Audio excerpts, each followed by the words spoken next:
আল্লাহ তাআলা বলছেন, তোমরা সালাত কায়েম করো এবং জমিনে ছড়িয়ে পড়ো, বসে থেকে নয়।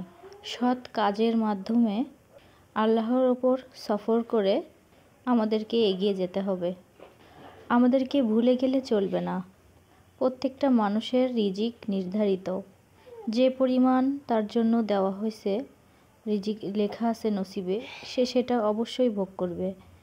কিন্তু সেটা সৎ নাকি অসৎ, হারাম নাকি হালাল, সেটা আপনার উপরে নির্ভর করে। দোয়া দ্বারাই একমাত্র তাকদীর পরিবর্তন করা যায়। সৎ পথে থেকে যদি আপনি এগিয়ে যান, পরিশ্রম করেন, নিশ্চয়ই একদিন সফলতা আসবে ইনশাআল্লাহ। আমিও সৎ পথে পরিশ্রম করে আল্লাহর ওপর ভরসা রেখে কাজ করে যাচ্ছি নিরলস।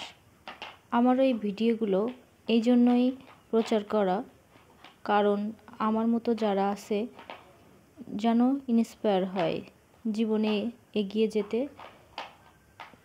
ভয় না পায়। আপনার কাজ যদি সুন্দর হয়, আপনি যদি সৎ হন, তবে যতই আপনার প্রতিদ্বন্দ্বী থাকুক না কেন, আল্লাহ আপনাকেই বরকত দেবেন ইনশাআল্লাহ। বসে থেকে জীবনে কখনো বড় হওয়া যায় না। শুধু স্বপ্ন দেখলেই হয় না, বাস্তবায়ন করার জন্য চেষ্টা করে যেতে হয়। বাকিটা আল্লাহর উপর ছেড়ে দিন। আসসালামু আলাইকুম।